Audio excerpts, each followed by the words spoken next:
Hello, I'm Tara Brabazon and I'm the Dean of Graduate Research at Flinders University. Welcome to Vlog 274. Bend, don't break. This is the end of our Rescue Yourself, Rescue Ourselves series, and this series has sat in some uncomfortable spaces. And perhaps what we've learnt through this series is the importance of not only telling one's story, but listening to the stories and the truths of others and allowing those stories to change us, to transform us. But at the end of this series, I wanted to do something more than just log its ending. I wanted to explore, now that we have rescued ourselves, what's the next step? What's the next vista? Put another way, okay, so you've rescued yourself. What happens now?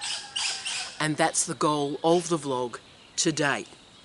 Bend, don't break.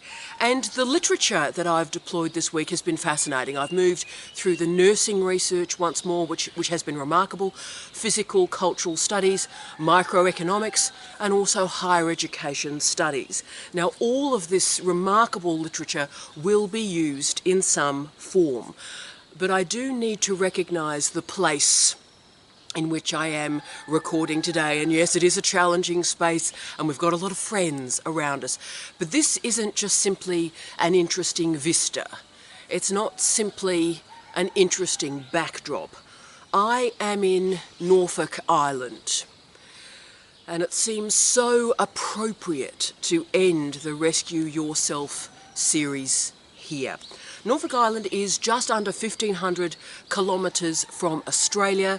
Just under 2,000 people live here, and the total land area is 35 square kilometres. It is the furthest point you can really be from Australia and still be in Australia. And this remarkable place has a complex history.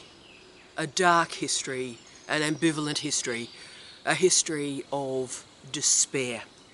It has a Polynesian history, it also has a British colonial history. It was, of course, a convict settlement between 1788 and 1855, with an 11-year or so gap in that penal history. But then something very odd happened. The Bounty Mutineers requested of Queen Victoria that they be moved from Pitcairn Island. And so Victoria gifted them Norfolk Island. So the descendants of the Bounty Mutineers populated this island. Now, interestingly, some of those Pitcairn Islanders then returned back to the island in, I think it was 1856 and 1863. But enough of those initial mutineers and their descendants remained so that it became a permanent civilian settlement that has survived to this very day. And to finish the colonial history, and it very much is a colonial history, in 1914, so the First World War, the British government handed this island to Australia to administer it as a territory. And in 1979, Norfolk Island was granted limited self-governance by Australia. It had an elected government that was in charge of ruling and managing its affairs. But through the 2010s, the independence of this island was truncated and severely by Australia. And on the island to this day, it's very much described as Australian colonial rule from Canberra. So Norfolk Island is special because it was the only non-mainland Australian territory to have ever had any level of self-governance, but that self-governance now has disappeared. So as you can see, this is Australia, but this is a different and indeed defiant Australia. It was named after the Duchess of Norfolk, continuing the history of just randomly naming places with no apparent understanding of the place in which they are labelling it. But the name also was given to the huge Norfolk Island Pines that surround me on all sides today. It is mythic. It is mythic. And so it seems appropriate to conclude the Rescue Yourself series in this pretty uncomfortable, difficult place to film, but isn't that sort of the point? So COVID-19 has seen a lot of systems and structures and people break. We've also seen a lot of systems and structures and people bend. And I've been terribly interested in exploring the characteristics of either of those groups, right? So the people and the structures that broke, why did they break? And why did others survive? And understanding those differences, I think that's going to be quite important to our post-pandemic future. In education and healthcare in particular, there have been a lot of discussions about the duty of care, of compassion fatigue, of burnout. So how do we manage high anxiety environments? How do we continue to survive while we're still working through almost an endless cycle of crisis and grief and despair and confusion and structural decay? Perhaps not surprisingly, my first inspiration, I always was going to finish the vlog series here, my inspiration for this session, Bend Don't Break, of course came from Aesop's fable. You know the fable of the oak and the reed?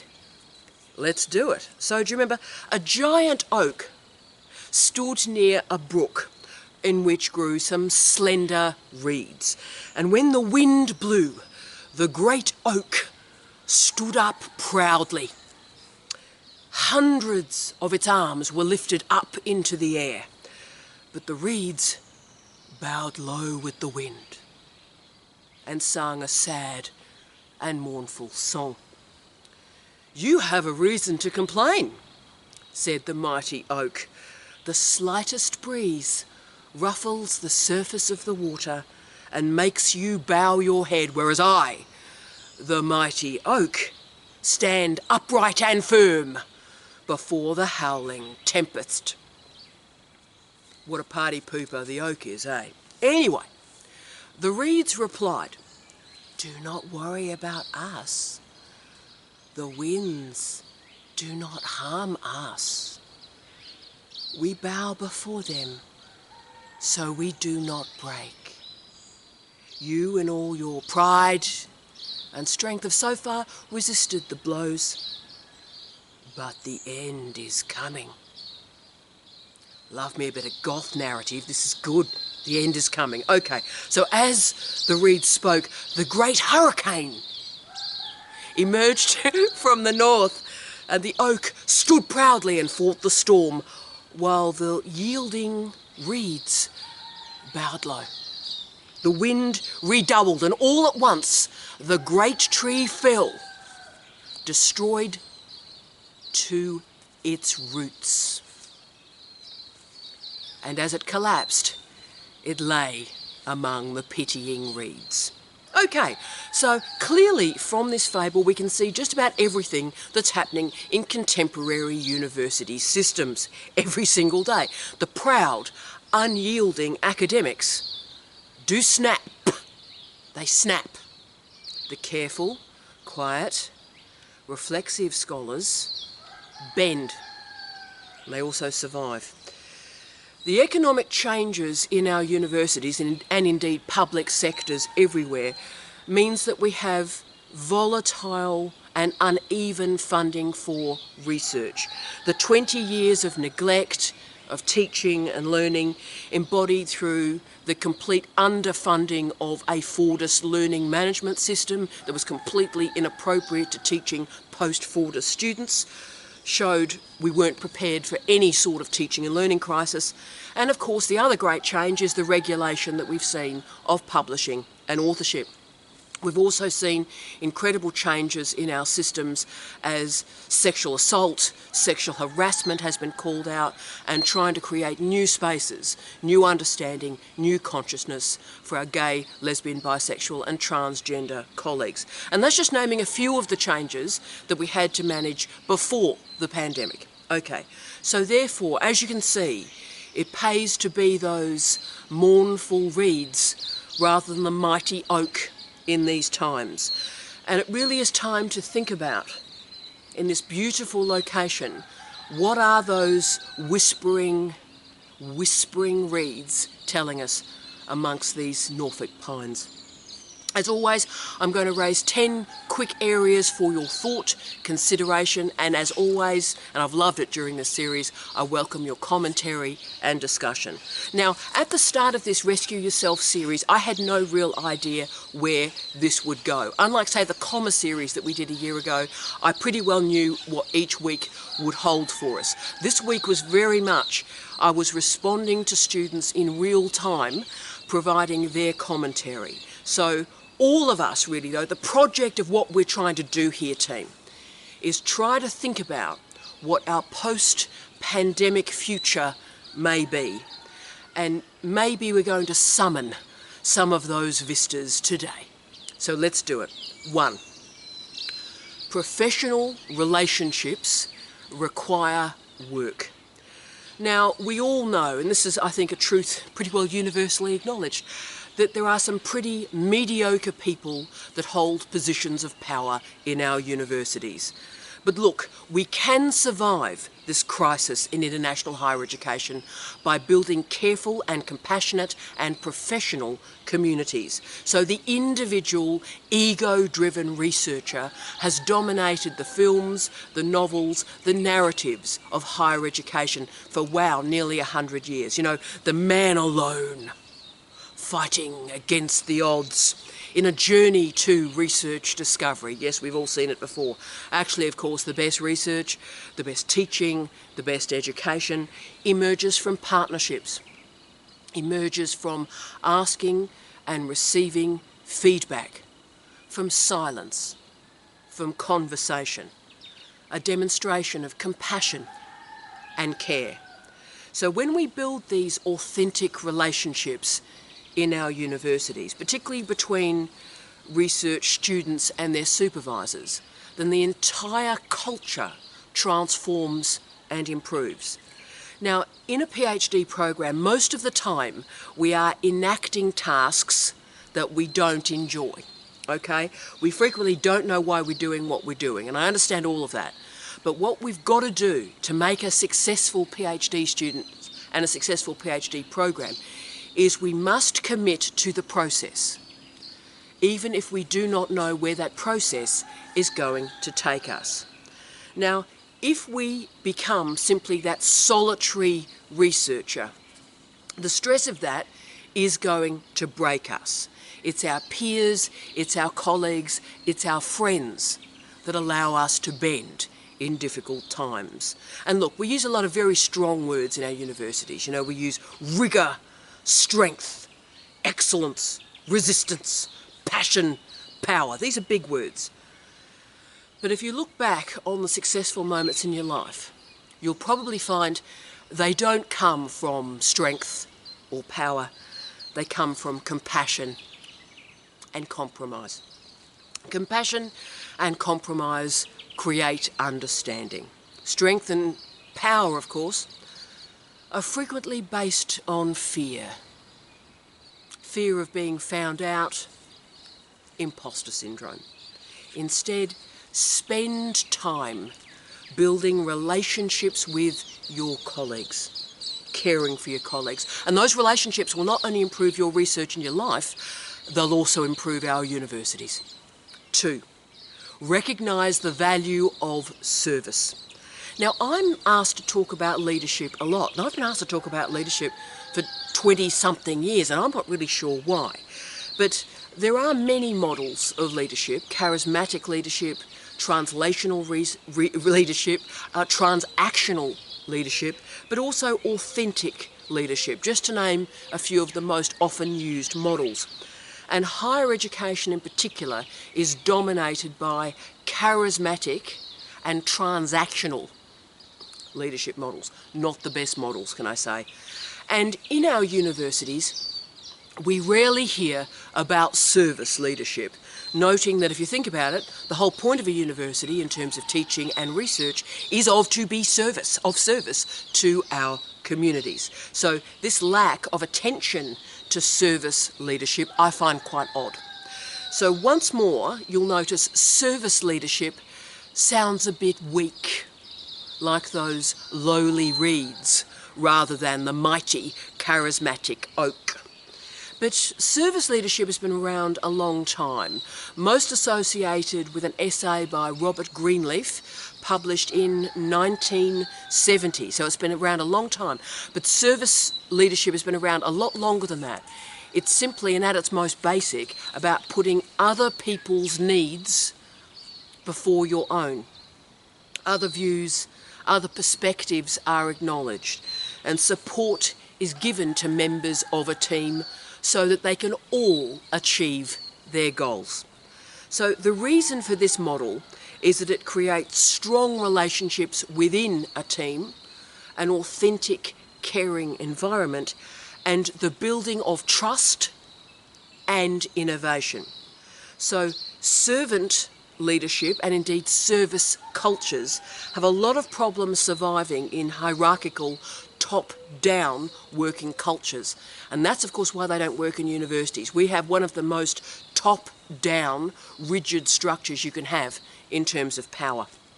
So our research, our teaching, is historically based on the sage on the stage, or the raging, demanding, aloof, if brilliant, research professor.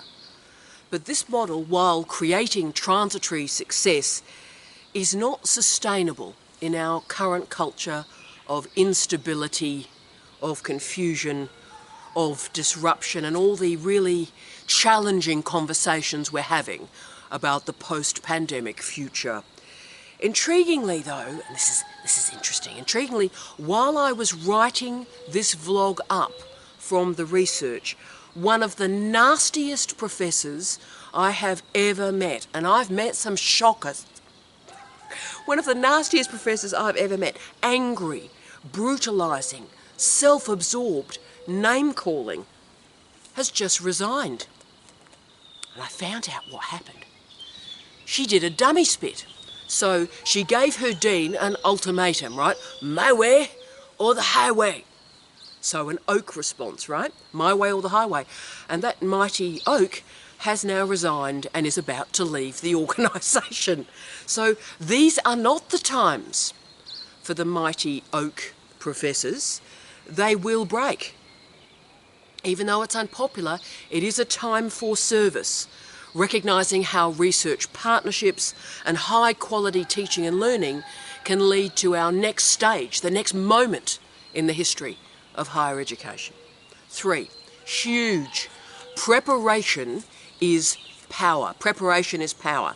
Now supposedly, my goodness me, this pandemic was not predictable. That's nonsense. Human history is filled with global health emergencies. But what we did see through the pandemic is how profoundly unprepared our universities were for any type of change or difference. So what we saw is, the complete lack, the neglect of professional development of academics in the last 20 years because they weren't taught how to teach. It meant when they had to change quickly to an online environment, move to a learning management system, change their andragogy, change their processes, change their assessment, a lot of the systems broke. A lot of the teaching and learning systems broke. Now that's caused through 20 years of neglect in professional development and the assumption that just because somebody has a PhD, they can teach. Now I think the pandemic proved the lie, finally, of that statement. And certainly it presented a huge bill through COVID. And of course many academics, tragically, and of course many high-profile universities simply snapped with the strain. And the impact of this last year on our colleagues, on so many academics around the world, will be lived through for a generation. But what is clear from this is preparation is everything. Professional development is everything. Learning is everything. And if we have one way of doing something, whether it be learning or teaching or conducting research, then like that great oak, we are going to snap. Actually, always preparing for a diversity of scenarios and finally, those intricate, under-discussed tropes, interface management, multimodality, disciplinary literacy, suddenly these important words and phrases became crucial to survival of teaching and learning during a pandemic. And therefore, continuing to learn not only rendered the pandemic survivable for some, but innovative, transformative, creating new modes of engagement. And look, I do want to do, if I can, in the middle of this vlog, do an enormous shout out to all the new friends we met at Flinders University from around the world as we conducted our reading groups, our writing groups, all the weird and wonderful things we've done in the last year. And one of the gifts of that, through deterritorialised media, is all the remarkable people we have met. So the innovation has created new behaviours and new communities for which we are grateful. 4. Create thinking time. Create thinking time. Now, I'm always worried about colleagues who fill up their schedules with meetings and emails. I know a lot of these people, right? And they not only confuse the urgent and the important, but they do not structure thinking time into their lives. Thinking can occur while you're exercising, while you're walking, while you're listening to death metal. I'm not bothered. But it allows you to consider options, consider alternatives, and respond with analysis and clarity rather than hot emotion. Thinking, excuse me for a moment, I'm just going to have a cough. As you can see, we're doing pretty well here. So thinking also allows us to recognise how we're feeling and why we feel in that way. But to also know that while our feelings are incredibly important, feelings are not reality. Therefore, please make sure that you've got thinking time in your life, and it will save your life and it will save time. It'll keep you upright. So because you've thought through alternatives, you will be able to bend rather than break. You'll know when to be quiet, to watch and think. 5, yep, know your hotspots. Know your buttons. Now, we all have issues, we all have topics that transform us into the Incredible Hulk. Don't make me angry. You wouldn't like me when I'm angry. We all have those topics. Now, my hotspots are name-calling and rudeness. I really, really hate it. And look, I have to handle a lot of oaks in my job. I really do. And they're name-calling oaks, okay? So at least once a week, one of these oaks describes me as stupid or tedious or pathetic, or my personal favourite, ridiculous. I get ridiculous once a week. Great. And of course, the people that are using this type of language, they're very, very brittle, okay? And when they crack and when they fall, and they do, they take a lot of people with them. So when I'm dealing with my rude oaks, I have particular strategies, because it is my hotspot, and if I behaved emotionally, that wouldn't be right. So what do? Okay, so one of these crazy emails have arrived. I reply, noted.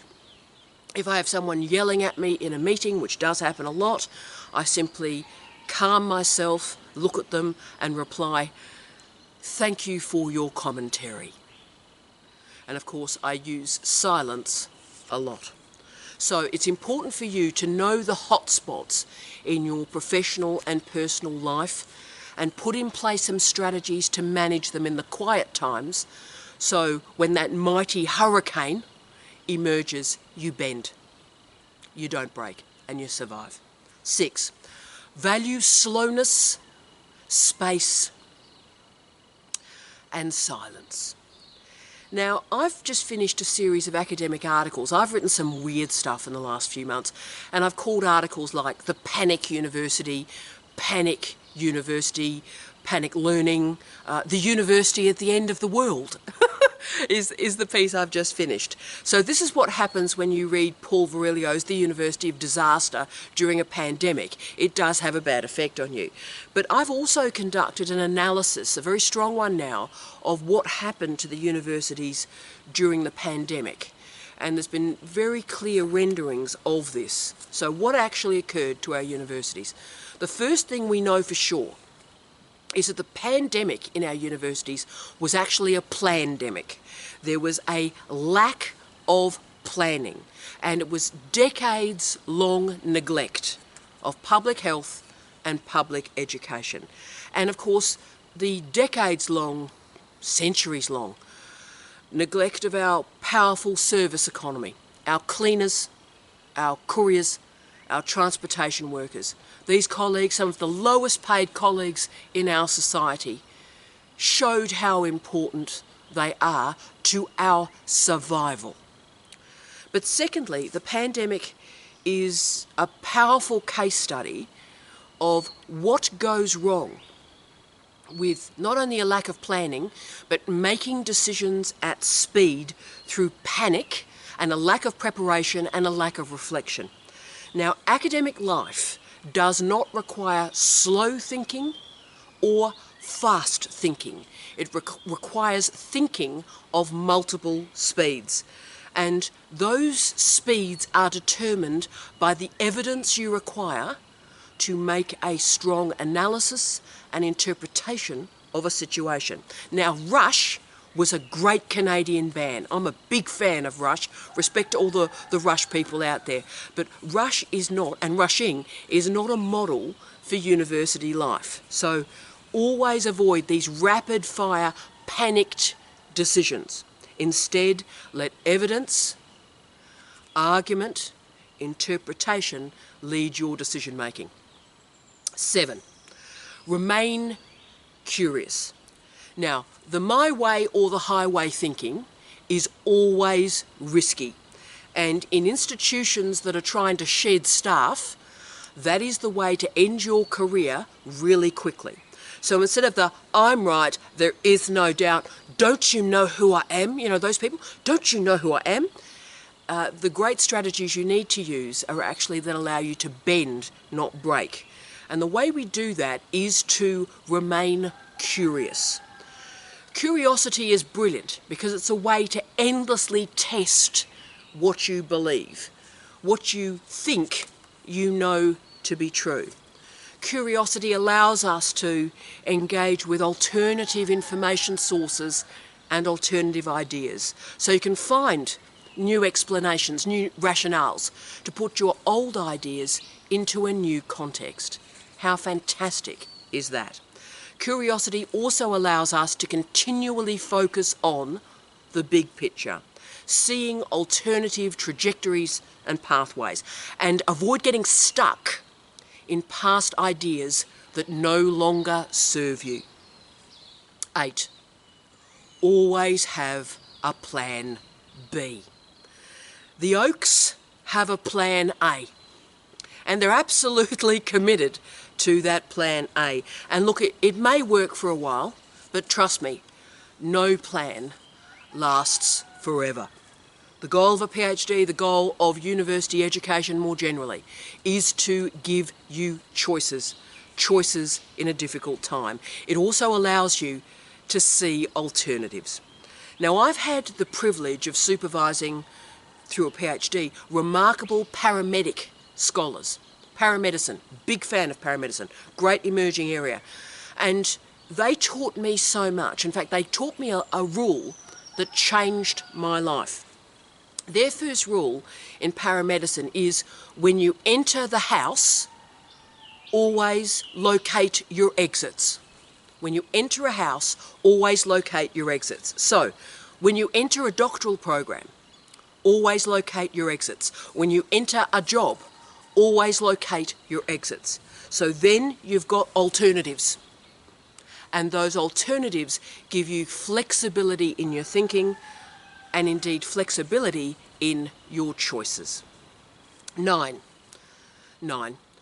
recognise the instability and the vulnerability of being a PhD student.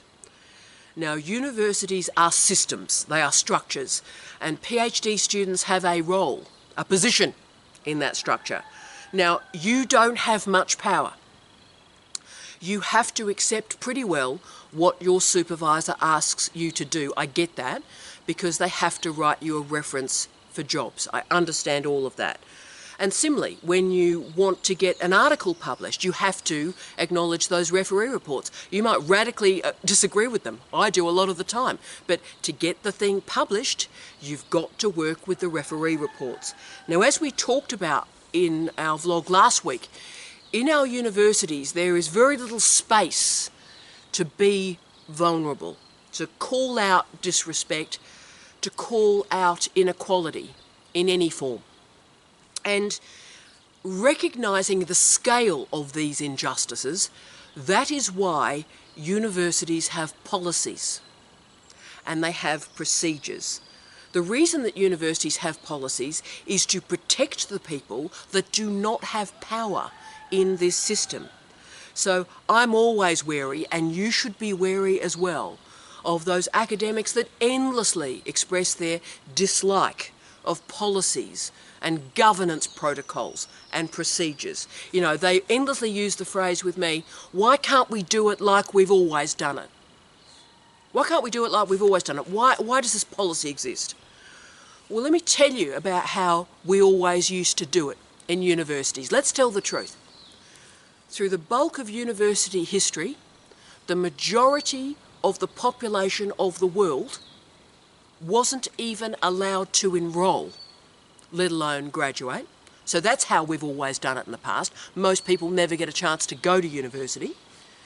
Our universities have been integral to the project of colonisation. And of course, to this day, our universities, we are seeing high-profile sexual assault and sexual harassment claims. That's business as usual at our universities. And then, of course, we have the shocking history of research integrity and authorship that exists in our universities, where, you know, the radical idea of the people who actually wrote the article might be authors on it is a bit challenged. If you go through the history of the Vancouver Protocol, you can see the scale at which the scholars who actually did the research were left off the paper, and scholars who had nothing to do with the paper were magically added as authors. That's why the Vancouver Protocol existed, because of the scale of the authorship farce in our universities. Therefore, our universities have policies and procedures to ensure that the disempowered at least have some rights in our system. So there's no doubt profound inequalities still exist in our universities. But understand why policies exist and know that they exist to protect you. That's the reason that they're there. Also, be wary of those academics that laugh at policies, laugh at procedures. For example, one academic once said to me, quote, "It's better to ask for forgiveness than wait for approval," end of quote. It's better to ask for forgiveness than wait for approval. Think about that. Now, that man that said that to me is a full professor in our universities, and they'll give you a real sense about the inequalities in our universities and how our universities protect those that are in power. What policies do is they open up new spaces, new voices in our system, and that's a good thing. 10. Move your mind furniture and ask different questions. Now, we all ask a lot of questions of ourselves, often late at night, that are filled with despair, filled with fear. What is happening to me? Why did they say that to me? Why did they do that to me? Now, these questions are drenched in emotion, in sadness, in fear. But the problem we've got is if you answer those questions, you'll never allow yourself to be rescued, to be able to pick yourself up and take one more step. Because if you answer those questions, why is this happening to me? Think about the answers that you get. Oh, I'm not good enough. She doesn't like me. He doesn't like me. No one likes you. No one cares about you. these are not productive answers for you. The best strategy, I think, is to understand what you are frightened of and name those fears. Write down the fears and they lose their power. Once you've understood the fears, all I then ask of you is that you commit to the process, commit to the PhD, commit to research, commit to being present in the present. So this personal commitment to the process and to the present detaches you from what other people think of you, or what you think other people think of you, which is even worse, and also assembles personal boundaries around yourself. What are you prepared to tolerate and manage, and when will you walk away? When will you be silent? When we appreciate and we are present in the present, it allows you emotional regulation, optimism, empathy, listening. So these 10 bend, don't break strategies, I hope, will help you on a bad day. But more importantly, I want them to be of use to you on a good day, when you are planning who you are and why that identity matters to you as a scholar, as a researcher, and as a teacher. What has been clear, I think, and what indeed was the trigger that made me start this Rescue Yourself series, is all that conversation about the new normal that's going to be created out of COVID made me crazy, right? What was the old normal? What's the new normal? Now, these phrases are meaningless unless we remember what we've lost and indeed who we've lost. The time has come for us, I think, to think about what we can gain if we just have the courage to walk through the pain, walk through the grief, feel the vulnerability, and acknowledge the injustice, and pledge to fight it. The time's come, oh yeah, to call out the oaks and respect those mournful reeds.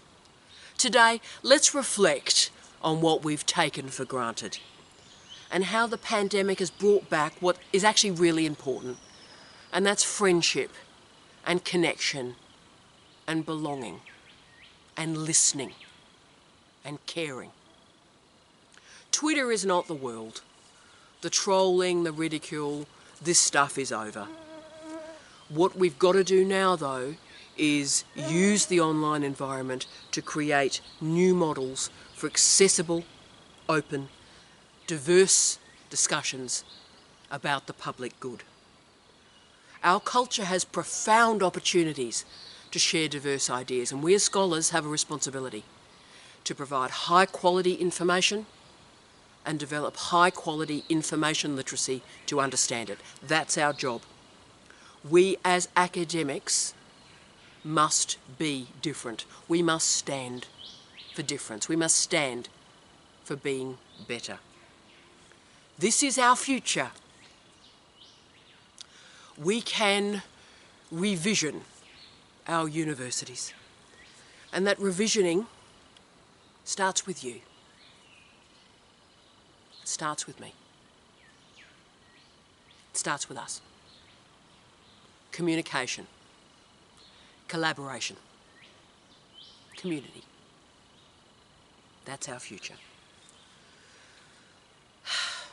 And from this tiny island in the Pacific, an island of darkness, of despair, of longing, of isolation,